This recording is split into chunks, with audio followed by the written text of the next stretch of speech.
بسم الله الرحمن الرحيم السلام عليك يا أبا عبد الله السلام عليك يا ابن رسول الله. بسم الله الرحمن الرحيم الحمد لله الذي جعلنا من المتمسكين بولاية أمير المؤمنين اللهم إياك نعبد وإياك نستعين.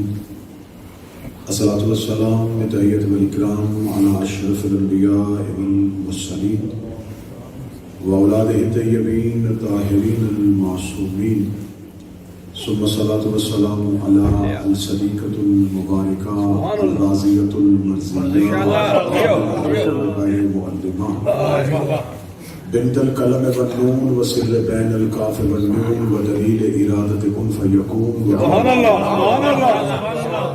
أم الكتاب أم القرآن أم الأنوار أم الرحمة أم المعصومين أم العلوم أم الهدى أم الحسن أم الحسين السيدة فاطمة الزهراء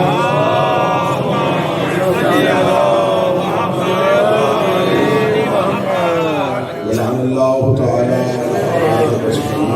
بعد فقد قال حق سبحانه وتعالى في كتابه المجيد وفرقان الحميد. بسم الله الرحمن الرحيم واعتصموا بحبل الله جميعا ولا تفرقوا. ما شاء الله.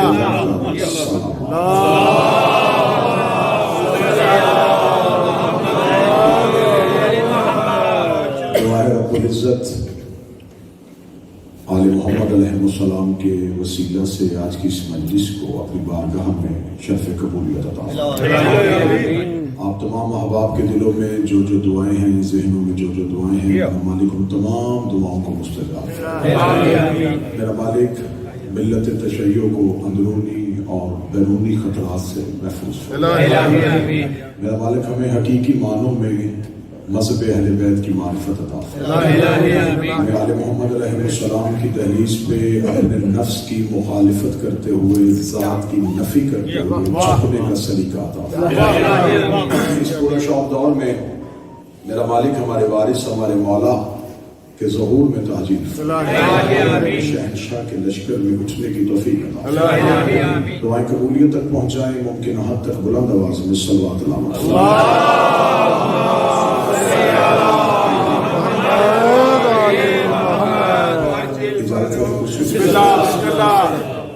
خداوند متعال نے جب حضرت انسان کو زمین پہ اتارا تو خدا نے جب حضرت آدم کو جو انسانیت کا باپ تھا اسے زمین پر بھیجنا چاہا تو خدا نے آدم کے زمین پہ بھیجنے کے مقصد کو آسمان پہ ملائکہ کی محفل میں ذکر کیا.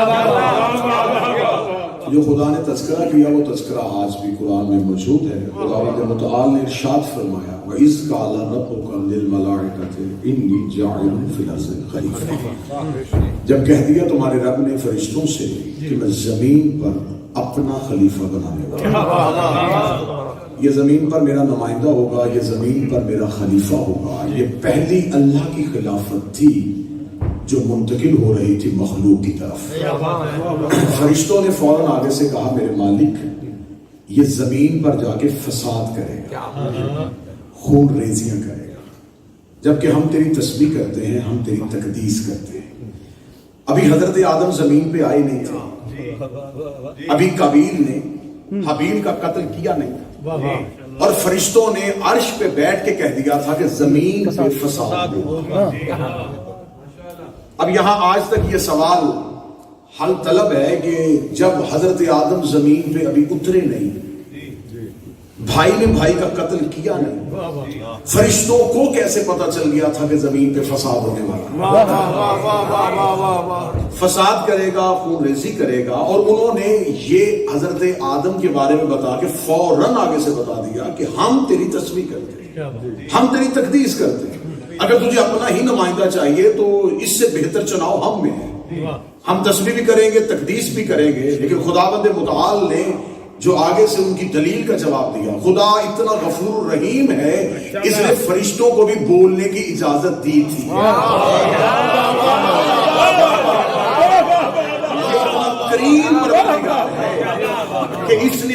فیصلہ ملائکہ پہ مسلط نہیں کیا. اسے یہ نہیں کہا تم کون ہوتے ہو, تمہارا کام ہے میری تسبیح کرو, تمہیں تو چاہیے مجھے جھکو. اس کا مطلب ہے یہ فرشتوں میں یہ جو جرت تھی نا اظہار کرنے کی, آگے سے سوال کرنے کی, یہ فرشتوں کی ذاتی نہیں تھی, یہ اللہ کی دی ہوئی. خدا نے جرت اظہار کا سلیقہ دیا تھا. خدا نے کہا جرت کرو, اظہار کرو, تمہارے اندر کیا ہے؟ انہوں نے کہا ہمارے اندر یہ ہے, فساد ہوگا, خون بہے گا, ہم تیری تسبیح کرتے ہیں, ہم تیری تقدیس کرتے ہیں. خداوند متعال نے فوراً کہا کہ مجھے نہ تمہاری عبادت پہ شک ہے نہ مجھے تمہارے جھکنے پہ شک ہے, لیکن اگر تم یہ سمجھ رہے ہو کہ آدم اس لیے فساد کرے گا, میں نے جو سوال کہا تھا کہ فرشتوں کو علم کیسے ہو, کیونکہ انہوں نے دیکھ لیا تھا کہ آدم کی خلقت میں جو مادے استعمال ہوئے ہیں ان سب میں آپس میں تضاد ہے. کیا بات ہے,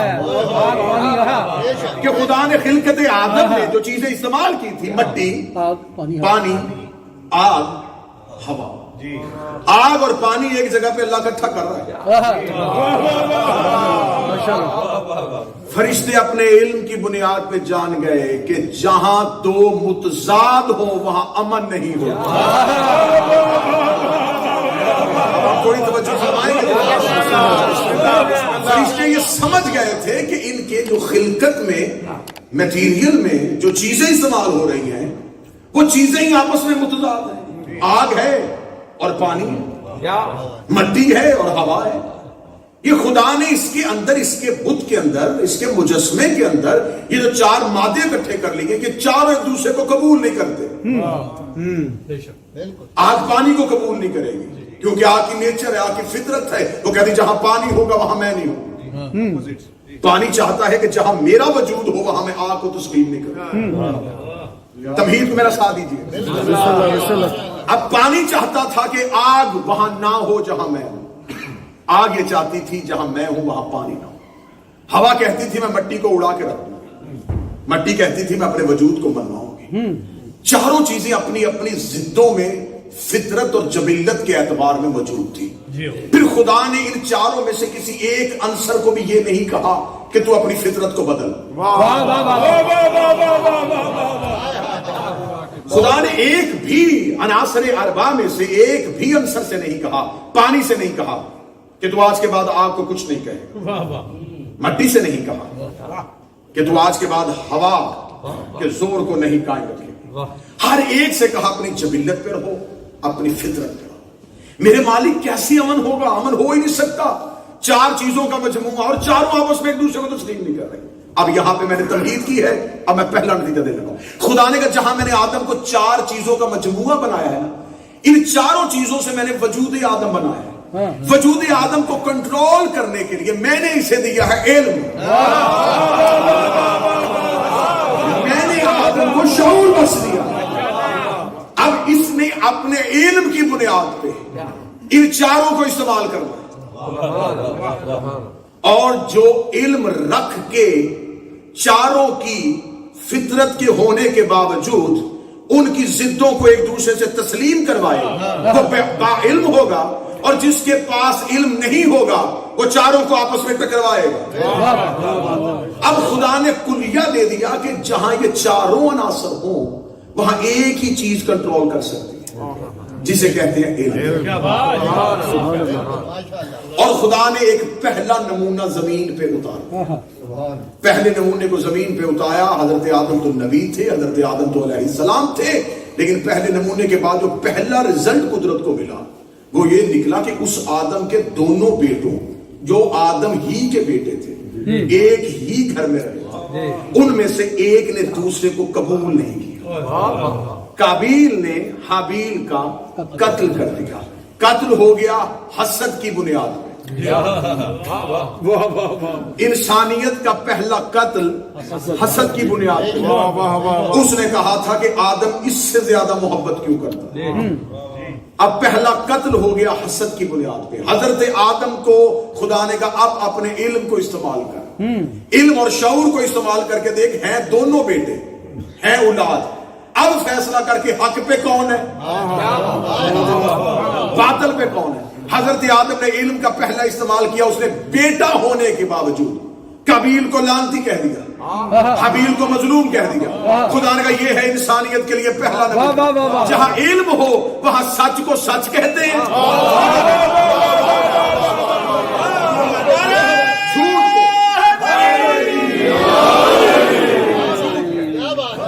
صاحبان عقل و فہم. مجلس لمبی چوڑی پڑھ نہیں سکتا, ماحول آپ کے سامنے. میں نے آپ کے سامنے اللہ کے قرآن سے مقصد انسانیت کو سامنے کیا کہ خدا نے انسان کو بھیجا اور فرشتوں نے پہلے کہہ دیا تھا فساد ہوگا, خون بہے گا, بھائی بھی بھائی کو قبول نہیں کرے گا, فطرت فطرت کو قبول نہیں کرے گی, جبلت جبلت کو قبول نہیں کرے گی, ایک دوسرے سے ضدیں ہوں گی, لیکن ضد کی کوئی نہ کوئی بنیاد ہوگی. پہلا قتل ہو گیا حسد کی بنیاد پہ, پھر آگے حسد ہی چلتا رہا. نوح کے بیٹے نے بھی حسد کر لیا. پھر آگے چلو, جہاں جہاں تک قتل ہوتا رہا وہاں ایک چیز رہی, حسد. جب خدا نے زمانے میں آخری نبی کو متعارف کروایا تو آخری نبی نے آگے زمانے میں ایک کام کیا. اس نے انسانیت کو جھکنا سکھایا, اس نے انسانیت کو عاجزی سکھائی, اس نے خدا کے قرآن کی ایک آیت انسانیت پہ نافذ کر دی, وَاعْتَصِمُوا بِحَبْلِ اللَّهِ. چاہیے کہ اللہ کی رسی کو مضبوطی سے تم ایک دوسرے کے ساتھ آپس میں دست و گریبان نہ ہونا. پھر اس رسول نے جب غدیر میں آخری خطبہ دیا, اب جس کو من کن تو مولا والا جملہ یاد ہے, اسے خطبہ بھی پورا یاد ہونا چاہیے. رسول نے کہا تھا گورے کو کالے پہ, عرب کو عجم پہ, عجم کو عرب پہ, امیر کو غریب پہ کوئی فضیلت نہیں, کوئی فوقیت نہیں, کوئی برتری نہیں. تمہیں چاہیے کہ اگر آپس میں معاشرے میں امن چاہتے ہو ایک دوسرے کی بات کو قبول کرنا, ایک دوسرے کی بات کو سننا, ایک دوسرے کی بات کو سمجھنا, اور اللہ کی رسی کو مضبوطی سے پکڑے رکھنا.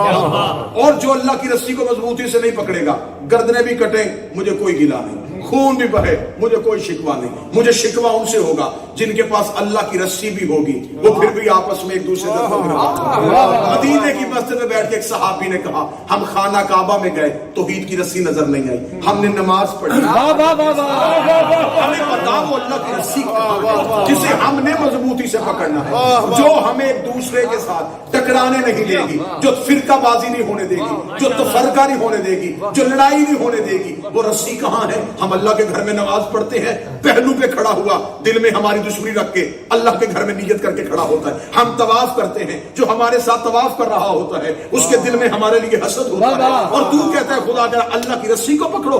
اللہ کی رسی کہاں ہے؟ کتاب ممبر پہ دکھانے کے لیے تیار ہو. رسول میں ابھی یہ سوال ہوا تھا, یا مسجد کے دروازے میں ابو طالب کا بیٹا رسول نے علی کو اپنے قریب بلا کے رسول نے علی کا دایاں ہاتھ پکڑ کے صحابہ کے سامنے بلند کیا. قرآن کہا یا علی انت حبل اللہ فی الامت, اے علی تو میری امت میں اللہ کی رسی ہے. اور جو علی ولی اللہ پہلے وہ آپس میں دستوں گریبان ہے.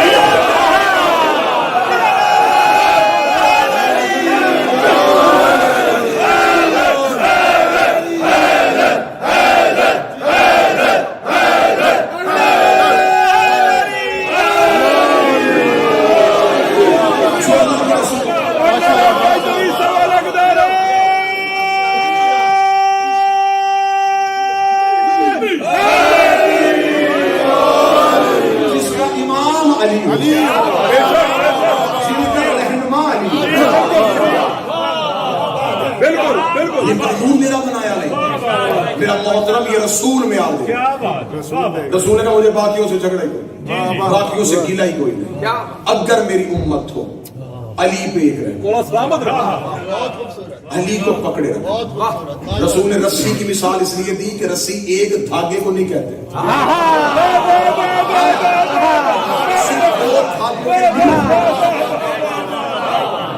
دو دھاگے آپس میں تو رسی بنتی. علی کی مثال دی, یہ رسالت اور ولایت کے ساتھ. اب بزرگوں سے داد نہیں, مجھے دل سے دعا چاہیے. رسی کے دو سرے ہوتے ہیں, ایک نے ادھر سے رسی تھامی ہو, ایک نے ادھر سے رسی تھامی ہو. چاہے فاصلہ درمیان میں کتنا بھی ہو, دونوں ایک دوسرے کو ملا ہوا سمجھتے ہیں کہ اس رسی نے دونوں کو ملایا ہوا. رسالت میں آپ نے علی کو رسی اس لیے کہ ادھر ہے اللہ سے ملا ہوا, ادھر ہے بندوں سے جڑا ہوا. جس نے علی کو تھام لیا وہ اللہ تک بھی پہنچ گیا، کیونکہ یہ علی ولی اللہ ہے۔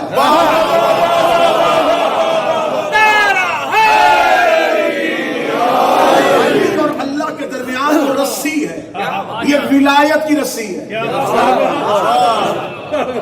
جو ادھر توحید سے جڑی ہے، ادھر علی سے جڑی ہے۔ اس لیے اس نے کہا تھا انما ولیکم اللہ، میں بھی ولی ہوں، یہ بھی ولی ہے۔ ولایت ہے علی اور توحید کے درمیان اس رسی کا نام جو ادھر اللہ سے جڑی ہو، ادھر علی سے جڑی ہو۔ جو علی کو اللہ کہے اصل میں اس نے ولایت کی مخالفت کی۔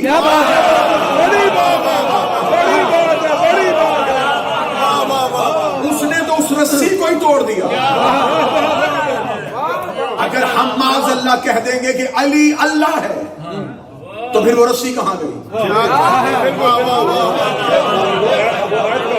اس لٹکی ہوئی رسی جو توحید اور امامت کے ساتھ مشترک ہے اسے ولایت کہتے ہیں۔ اس لیے شیعوں کا عقیدہ ہے علی ولی اللہ، ہم علی اور اللہ کے درمیان ولی رکھتے ہیں۔ یہ ولایت ہم پہ وہ نعمت کبریٰ ہے جو ہمیں مشرک نہیں ہونے دیتی۔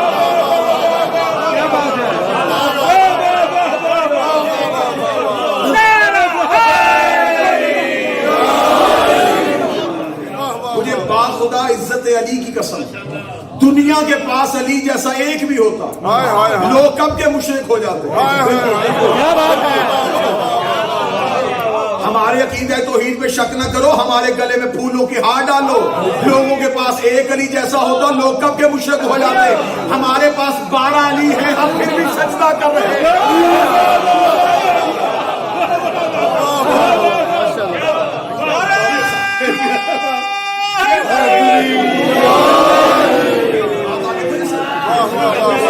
اب خدا نے کہا تھا میری رسی کو پکڑو، علی نے، نبی نے فرما دیا علی ہے اللہ کی رسی۔ بے شک علی پہ رہو گے تو جھگڑا نہیں، علی پہ رہو گے تو اتحاد رہے گا، علی پہ رہو گے تو اختلاف ہوگا۔ اب یہ چیزیں میں نے آپ کو قرآن سے پہلے لی، پھر 1000 سجاد بھائی میں نے نص حدیث سے لے لی۔ اب آگے چلتے ہیں، تاریخ سے پوچھتے ہیں، ہسٹری سے پوچھتے ہیں کہ پھر جو رسول نے رسی دی تھی اس رسی کے ساتھ کیا سمجھا؟ سبحان اللہ۔ اب آپ جب ہسٹری پڑھیں گے تو پھر آپ آنکھیں چرانے پہ مجبور ہو جائیں گے۔ آپ ہسٹری پڑھیں گے تو آپ کے چہرے پہ پریشانی کی زردی اور خوف کے پسینے آئیں گے کہ علی جیسے امام المتقین پہ اگر اجتماع ہوتا تو علی اپنے حق کے لیے سفین اور جمل پہ نہ جاتا۔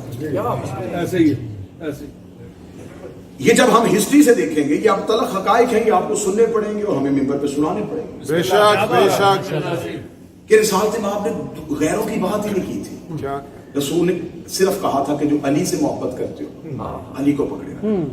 پہلے ہی مرحلے پہ کیا، جن کو علی پکڑنے کا حکم تھا انہوں نے علی کی خلافت کے لیے علی کا ساتھ نہیں دیا۔ اب نقصان علی کا نہیں ہوا، نقصان اس امت کا ہوا جو 25 سال تک علی جیسے امام سے محروم ہو گئی۔ آپ اس جملے کو سمجھیے، کوئی یہ نہ سمجھے کہ مولا علی کو خلافت نہیں دی گئی، مولا علی کو حکومت نہیں دی گئی تو امیر المومنین کے اقتدار میں کوئی کمی آئی۔ جبریل پھر بھی اسی دروازے پہ آ رہا ہے، اللہ پھر بھی انہیں سلام۔ امیر المومنین کی اقتدار میں، امیر المومنین کی سلطنت میں، امیر المومنین کے رتبے اور وقار میں کوئی کمی نہیں آئی۔ لفظ خلیفہ اور لفظ امام کا مجھ سے کسی ایک اہل سنت نے پوچھا تھا فرق کیا ہے، میں نے کہا اتنا چھوٹا سا فرق ہے کہ خلیفہ گھر سے چلے تو عام بندہ ہوتا ہے، ممبر پہ آ کے بیعت ہو جائے تو خلیفہ ہو جاتا ہے، امام گھر سے چلے تب بھی امام ہوتا ہے، آگے بیٹھے تب بھی لوگوں کے دیے ہوئے پروٹوکول، لوگوں کی دی ہوئی کیا بات ہے، امام گھر میں بھی ہو امام، امام بستر پہ امام، امام تنہائی میں امام، مولا امیر المومنین جیسا امام۔ اب میں مذہب شیعہ کی ہسٹری پڑھنے لگا ہوں، یہ کہہ دیا گیا کہ یا علی اب کیا کریں، حکومت ادھر جا رہی ہے، ادھر درہم و دینار، ادھر خزانے کھل گئے، امیر المومنین کا ساتھ چھوڑا گیا اور امیر المومنین جیسی شخصیت جبل میں نصرت کے لیے بلا رہی ہے، پھر اگلا کام کیا ہوا کہ وہی علی جو جنگل میں گیا تھا اس وقت تو کہہ دیا گیا تھا کہ یا علی آپ کے سامنے جو مخالف نعرہ لگا رہا ہے وہ نعرہ بڑا خوبصورت ہے، ایک خلیفہ کے قتل کا الزام ہے، لیکن صفین میں جس کے مقابلے پہ علی گیا اس کا کردار پورے زمانے کے سامنے روشن تھا۔ اتنے بد کردار کو سامنے دیکھے ہوئے اور دیکھے ہوئے علی کے کردار کو پھر مولا علی کا ساتھ دے دیا جا، پھر بھی مولا علی کو تنہا کیا۔ مولا امیر المومنین نے پھر، میرے محترم سامعین، امیر المومنین کے جو مکتوبات ہیں ان کو نہج البلاغہ میں مطالعہ کیجیے گا۔ علی نے اپنے خط میں لکھا تھا کہ مجھے اس بات پہ حیرانگی کہ وہ باطل پہ ہو کے بھی متحد ہیں اور تم حق پہ ہو کے بھی پارا پارا۔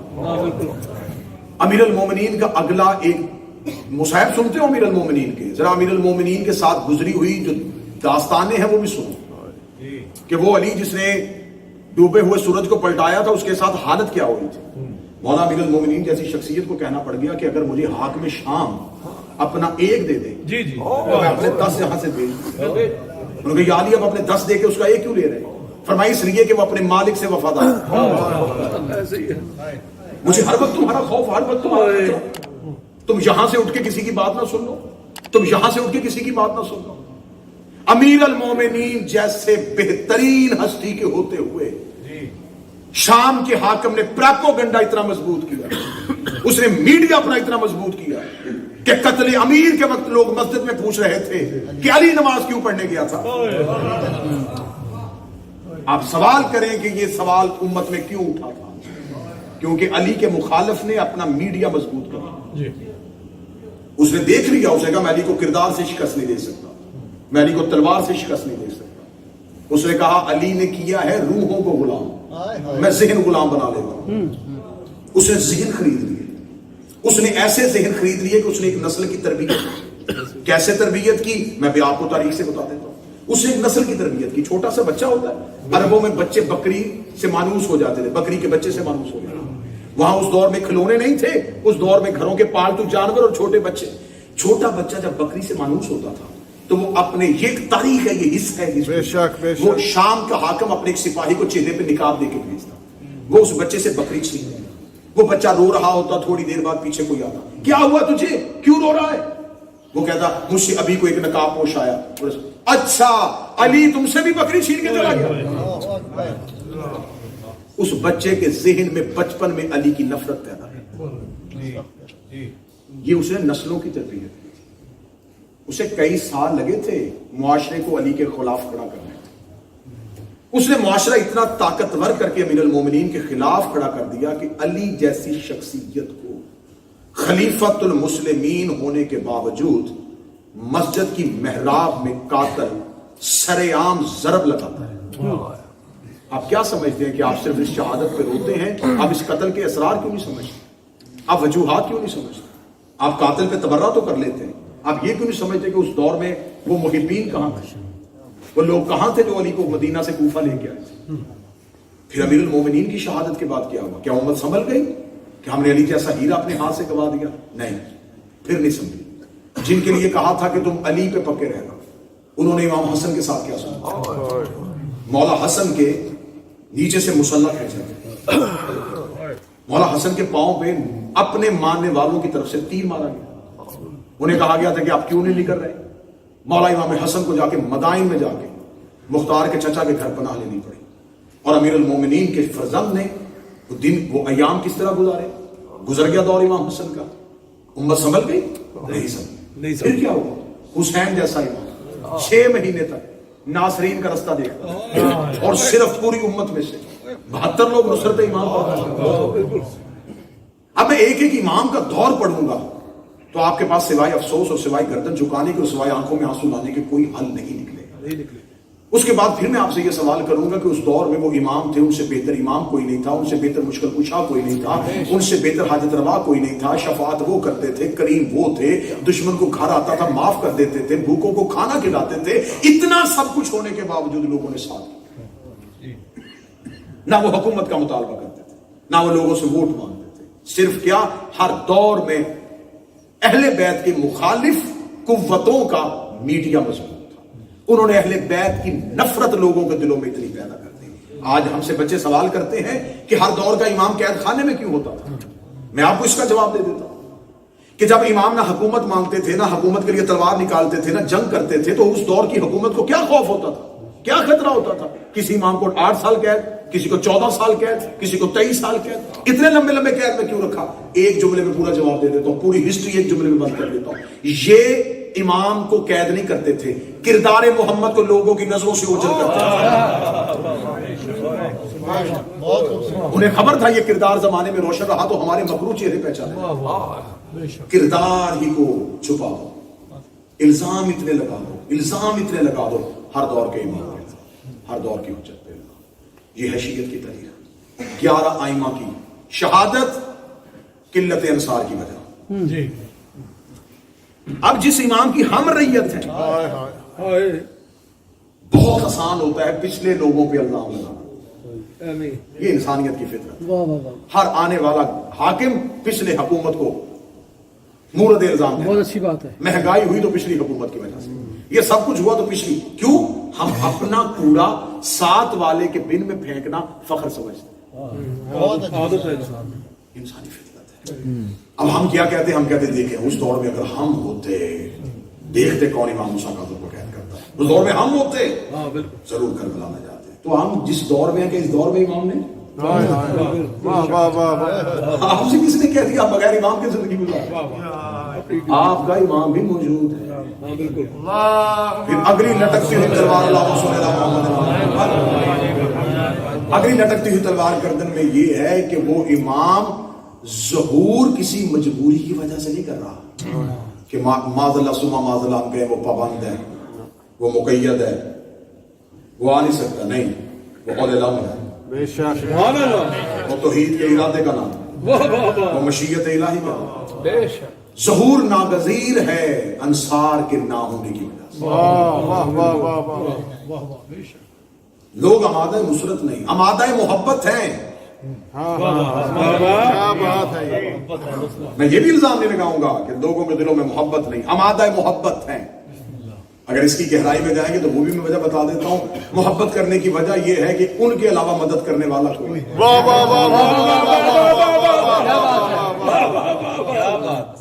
ان کے علاوہ ریسکیو کرنے والا ہی کوئی نہیں. ان کے علاوہ قبر میں آنے والا ہی کوئی نہیں. ان کے علاوہ جنت میں جانے والا کوئی نہیں. مدد ہی کوئی نہیں کر سکتا تو ان کے علاوہ مانے کس کو؟ ہم نے مانا ہے اپنی مشکل کشائی کے لیے. میں نے جب بھی علم کے نیچے چراغ دیکھا منت ہی کا دیکھا.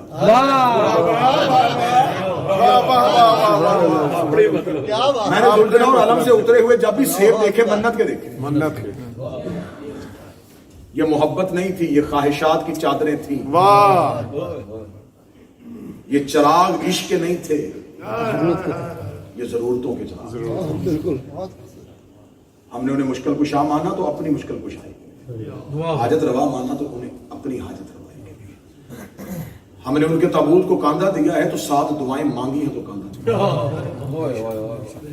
ہم نے کربلا میں جاتے ہوئے کسی زائر کو یہ نہیں کہا کہ حسین کو جا کے کہنا کہ اپنے آخری بیٹے کی نصرت کے لیے مجھے آمادہ کر دے. ہم نے جب بھی کہا اسے کہنا کہ مولا حسین سے کہنا میری ایک دعا بڑی دیر کی رکی. اب یہ سب کچھ نتیجہ کیا نکلا؟ نتیجہ صاحبان یہ نکلا کہ تربیت کا فقدان آ گئی ہے.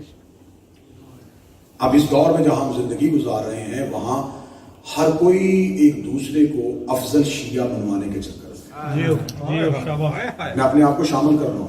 آپ یہ نہ سمجھے کہ میں آپ کو صرف لیکچر دے رہا ہوں اور میں اپنے آپ کو آگے کھڑا ہوں کہ میں کوئی اور مخلوق ہوں اور میں آپ کو کروں. نہیں، میں اپنے آپ ہم میں سے ہر کوئی. دیکھیں جب مولا علی کو مان لیا ہے نا تو پھر علی نے فرمایا تھا کہ اگر سلمان کو پتہ چل جائے نا کہ ابو ذر کے سینے میں کیا ہے اسے قتل کر دے گا، کیونکہ کوئی انسان دوسرے کا بڑھتا ہوا عقیدہ برداشت نہیں کرتا.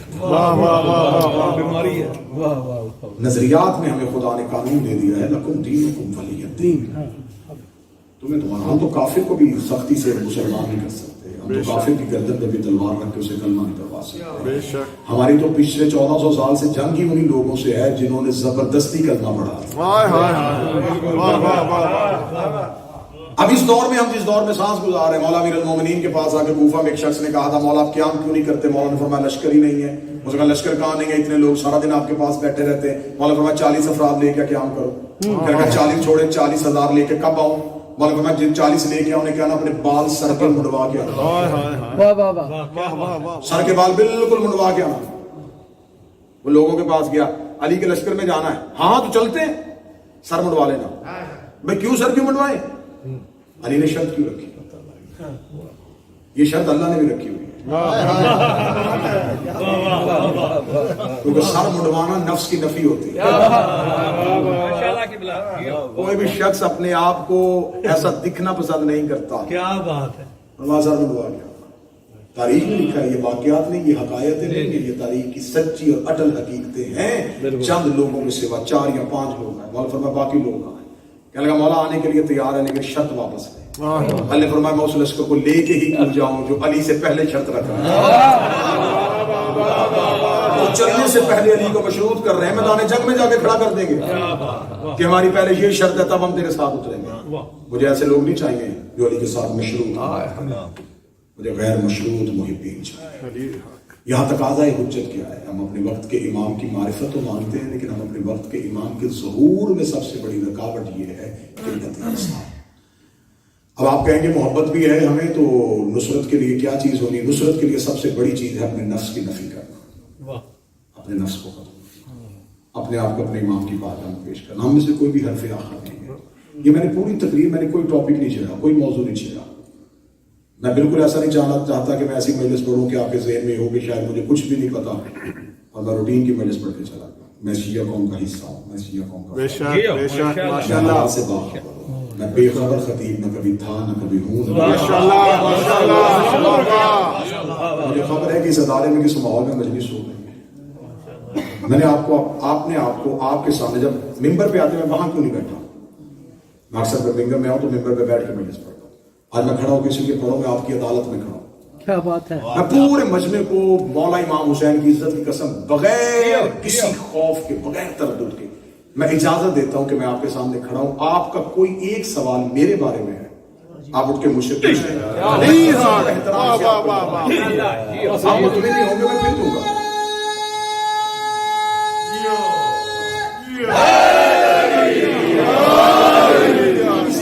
نعرہ لگائیں، معاف کیجیے گا، نعرہ داد و تحسین میں آتا ہے. اب صرف سنیں، جن لوگوں نے باہر احتجاج کیا وہ ہمارا حصہ ہے. بالکل وہ ہمارے ہو سکتا ہے میرے حوالے سے کچھ ایسے خدشات ہوں جو ان کی کلیئر نہ ہو چکے.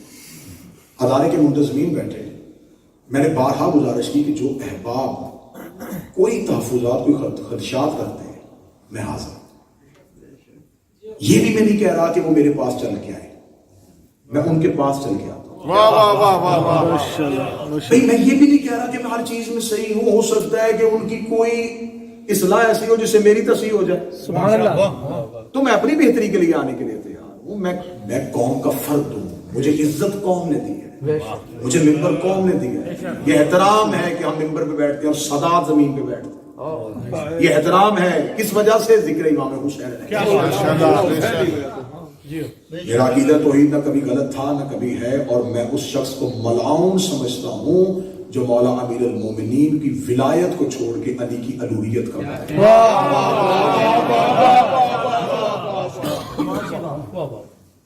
میں آئمہ کی عصمت کا قائل ہوں، میں آئمہ کی ولایت کا قائل ہوں، میں علی ولی اللہ کو دین میں واجبات میں سے سمجھتا ہوں.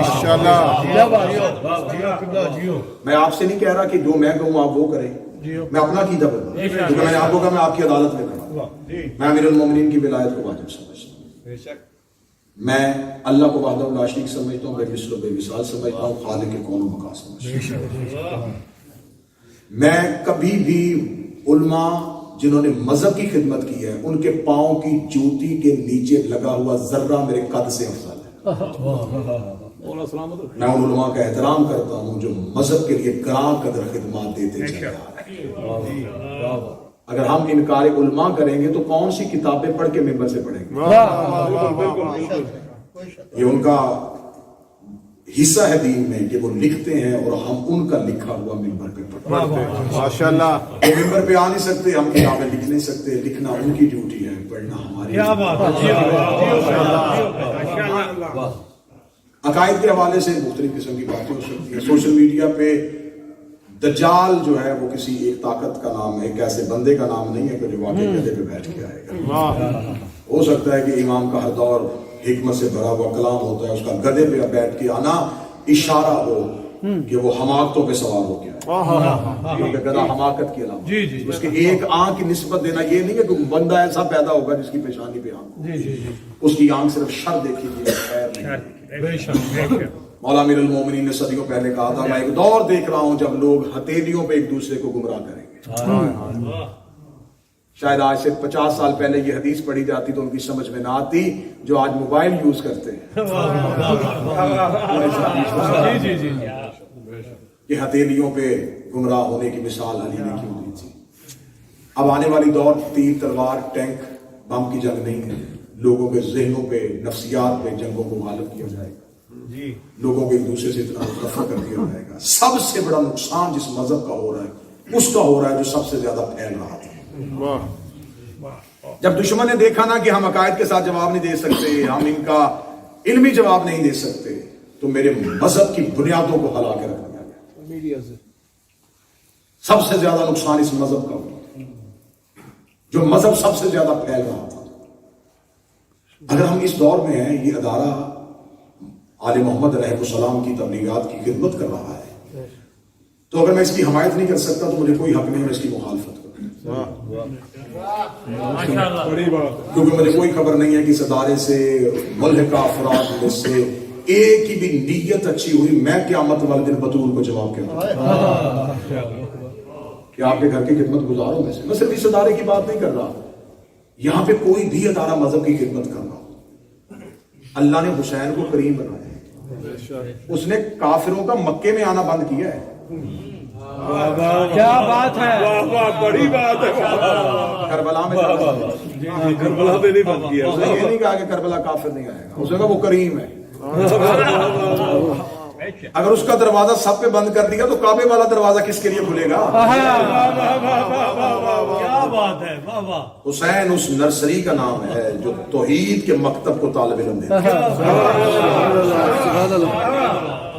ہم جس مسجد میں اللہ کی نماز پڑھ سکتے ہیں وہاں ماتم بھی کر سکتے ہیں، لیکن ہمیں خبر ہے کہ ہم مسجد بنائیں گے تو وہ خالصتاً اللہ کی عبادت کے لیے ہے، وہاں پہ ہندو یا عیسائی آئے گا تو ہمیں کو تھوڑی تشویش، اس لیے ہم مسجد کے ساتھ امام بارگاہ بناتے ہیں، اس پہ کوئی شرط نہیں ہے کوئی بھی آئے۔ اگر میں اپنی ذاتی کسی انتقام کی بنیاد پہ امام بارگاہ کا دروازہ کسی پہ بند کروں گا تو اگر یہی کام کربلا میں ہوتا تو حر علیہ السلام کیسے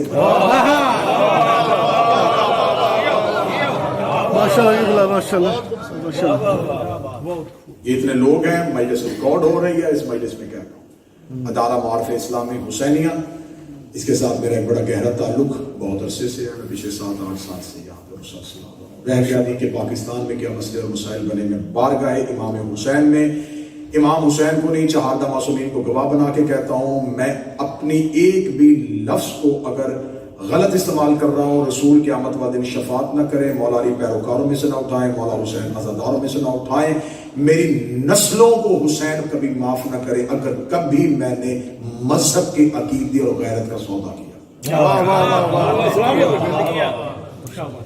دشمن کی نظروں میں کھٹکتا اس لیے رہا کہ ہر بات کا جواب منبر سے دیتا، مجھے اپنوں نے بڑا سمجھایا اتنا کھل کے نہیں پڑھتے، حالات بڑے تبدیل ہو چکے ہیں، لیکن مجھے خبر تھی کہ زبانیں خاموش ہو رہی ہیں اور اعتراض کرنے والوں کی زبانیں لمبی ہو رہی ہیں۔ اگر ممبر سے ان سوالوں کے جواب نہ دیے گئے تو میری آنے والی نسل گونگی ہو جائے۔ پھر سوال یہ ہوتا ہے کہ آپ پھر پاکستان چھوڑ کے کیوں آئے؟ مجھے خبر تھی کہ پاکستان میں مجھے ابھی انصاف نہیں، یہ صرف میری زبان کو ہمیشہ کے لیے بند کرنا چاہتے ہیں۔ تو آپ یہ سمجھتے ہیں کہ یہ صرف میرے اوپر ایک کیس ہوا ہے؟ میں بربلا آپ کے سامنے کہہ رہا ہوں، میں نے 6.5 مہینے سزائے موت کی کوٹری کاٹی، میں نے 32 مقدمات دیکھے، میں 13 سال سے اس قوم کی خدمت کر رہا ہوں۔ میں نے پاکستان کی کون سی عدالت ہے جہاں پہ تمہارے مذہب کی فائل لے کے میں نہیں پہنچا؟ سبحان اللہ، میں ہر جگہ پہ گیا ہوں اور ایک ہی جناب سیدہ کہا، سیدہ کہا، سیدہ کہا، ماشاءاللہ قبلہ ماشاءاللہ۔ ابھی میں یہ نہیں ہے، میں یہاں پہ آیا ہوں، کون سا مشکل تھا یہاں کے برٹش لاء کو آپ نہیں سمجھتے تو کون سمجھتے ہیں؟ کتنا آسان تھا میرے لیے یہاں پہ آ کے سائلم اپلائی کرنا، یہاں پہ سکونت اختیار کرنا۔ یہ بیٹھے ہوئے میرے برادر محترم جناب ناصر جعفری صاحب، آج تک میں نے کہا میں ایسا سوچ بھی نہیں سکتا. کیوں؟ جس ملک میں ہماری ضرورت ہے وہاں ضرور جائیں گے. جاؤں گا 2 مہینے چلا جاؤں, 1 مہینے بعد چلا جاؤں, ہو سکتا 15 دن بعد چلا جاؤں. مجھے خبر ہے شہادت بھی میں نے مولا حسین کی ماں سے مانگی ہوئی ہے, اور یہ کہا ہوا ہے کہ بی بی تب تک کام لینا جب تک بہتر کرنے والا آ نہیں جاتا. جو کام ہم آج کر رہے ہیں مولا حسین کی قسم کوئی آج آگے کرنا شروع کر دے, ہم اپنی جگہ چھوڑیں. مشکل ہوتا ہے اولاد کے بغیر زندگی گزارنا, اذیت ناک ہوتا ہے بچوں کے بغیر زندگی گزارنا. مجھے اللہ نے 3 بیٹیاں 1 بیٹا دیا ہے. میرے بڑے بیٹے کی عمر 15 سال ہے, بیٹیاں اس سے بھی چھوٹی ہیں. 13 سال ہو گئے میں نے اپنے بچوں کو جوان ہوتے نہیں دیکھا. کس وجہ سے؟ صرف اس وجہ سے کہ پیسے کما لوں. وہ بندہ مجھے اپنی قیمت بتائے, میں اسے اس کی قیمت دیتا ہوں. جو کام ہم کرتے ہیں وہ کرنا شروع کرے, پیسے میں دیتا ہوں. یہ کام پیسوں کا لالچ میں نہیں, پیسے کے لالچ میں نہیں ہوتا. یہ حسین کی ماں کی محبت کے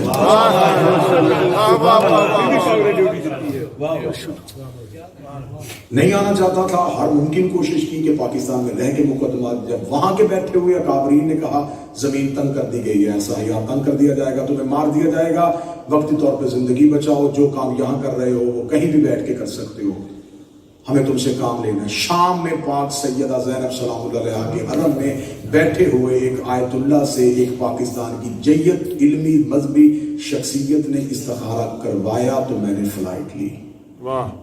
ورنہ میں پاکستان نہیں چھوڑ رہا تھا. ابھی کیا رہا, پاکستان واپس بھی جائیں گے, وطن واپس بھی جائیں گے, عقیدے اور مذہب میں سمجھوتا نہیں کریں گے.